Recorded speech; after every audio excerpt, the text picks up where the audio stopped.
longer standing issue, right? So instead of just tearing apart with ART, rectus, and vastus, and psoas, and iliacus, we're going to put him again in an exercise where his brain can have a win. So lay on your side facing me. Can we borrow the shoe pillow? Yep. All right. The question is, does he want to borrow the shoe pillow? So again, this is kind of a key exercise for us to basically elbow reset. We're going to see the belly. Now for him, he loses his back position a little bit, right? He goes more into lumbar kyphosis than you did.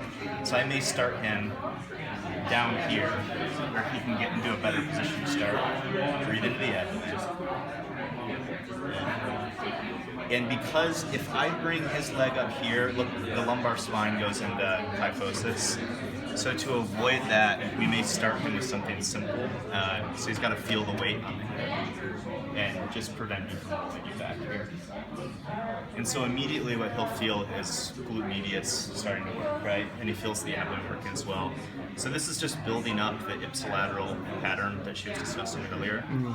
And while he's preventing me from rolling him back, he's getting elongation through the hip flexors and keeping the back neutral. So we may work on that for a bit and then start to drive forward into my hand here.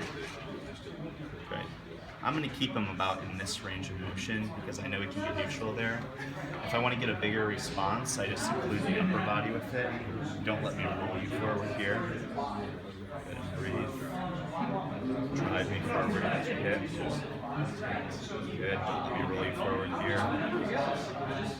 So it's not a perfect pattern right now, but we're starting to get some elongation through the hip. But go ahead and lay face up again.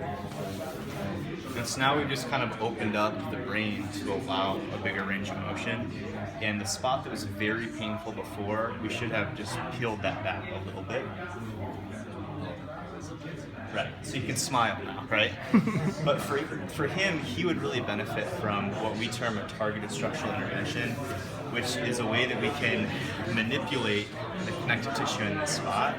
Now the theory right now is that with targeted small area cross-frictional work for 2 to 4 minutes, that we actually use the heat and vibration that's created to mechanically alter the connective tissue. Now the research keeps going back and forth on that, so we're not certain 100% if we're actually getting a prolonged change in the structure of the connective tissue. But what we see is a prolonged improvement in our patients. So until they have like an absolute verdict on it, we're going to keep treating this way, and the results have been really, really good. The primary researchers that use this specific method are the Steccos, Antonio Stecco, Carlo Stecco in Italy. This is like the longest and most time-consuming part of the grip approach, is you have to have 2 to 4 minutes to treat a single area and have some strength to do that, or use a bony part that doesn't deform. So this is starting to reduce for you. So we're probably at about the 90-second mark. We're going to go just a few more because I have a little fiber here. I use some direction of tensioning the connective tissue as well when I'm stimulating until I feel it release. Now, what is that release?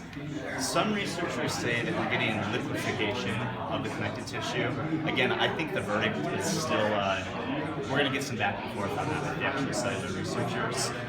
The way my thought process is this is a vectoral point, so we have a lot of muscles pulling into it, and we are connecting the brain to this point a little bit. If we get relaxation of the muscles that pull into the vectoral point, it's going to feel soft.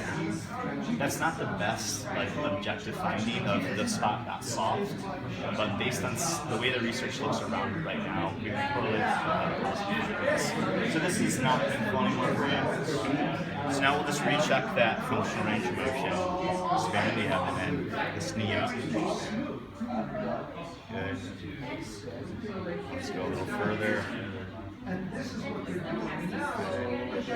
He's running to a limit about right there.